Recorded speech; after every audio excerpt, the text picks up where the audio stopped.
Okay, so let's talk about the 1936 Berlin Olympics.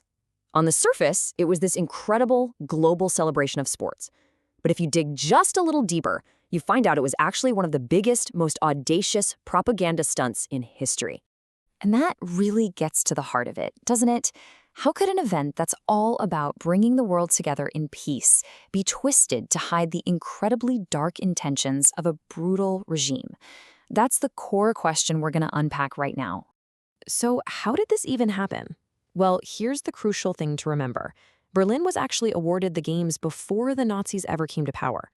At first, some in the party wanted nothing to do with it, but others, well, they saw a massive golden opportunity. And the main person pushing for this was the master of propaganda himself, Joseph Goebbels.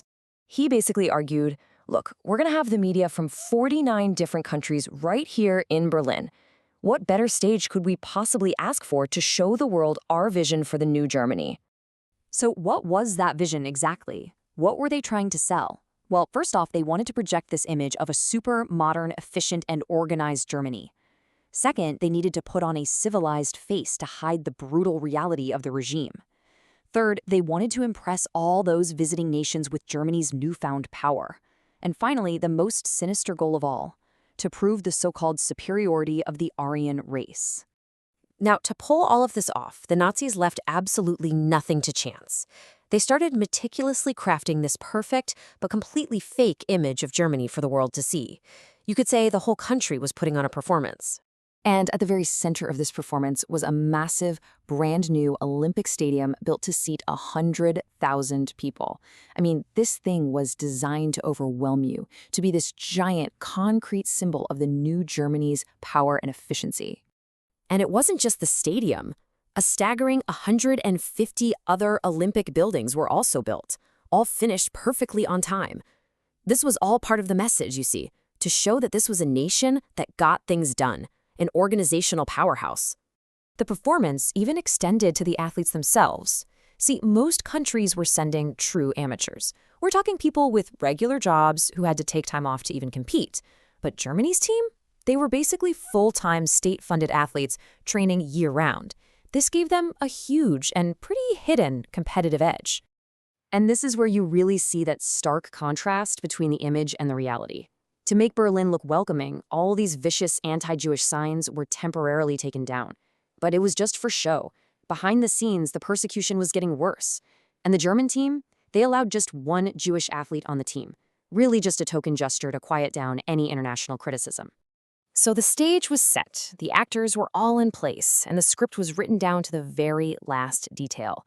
But in every great drama, there's always a twist, a moment that nobody sees coming.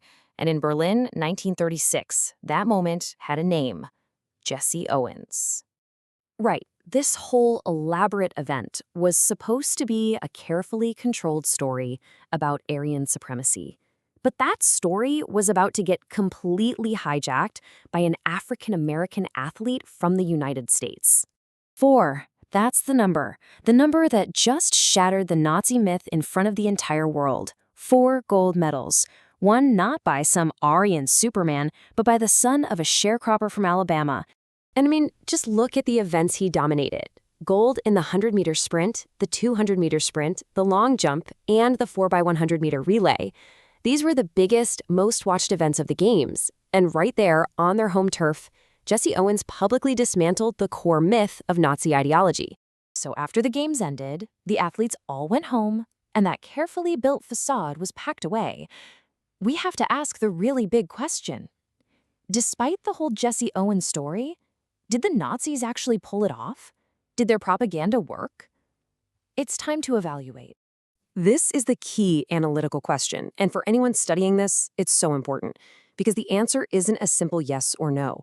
To really get it, you have to weigh the evidence and look at it from both sides. Okay, so let's break it down. You could argue it was a propaganda success in the short term. Germany absolutely impressed the world with its efficiency, and it managed to project that peaceful image it wanted, quieting calls for a boycott. But it was a long-term failure. The myth of Aryan superiority was publicly shattered, and Jesse Owens didn't just win, he became this global hero, a powerful symbol of defiance against everything the Nazis stood for. And that leaves us with a final, really important thought.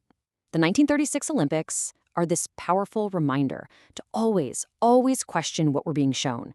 It forces us to ask, especially when the stage is global and the stakes are high, how do we ever separate the truth from a really well-crafted performance?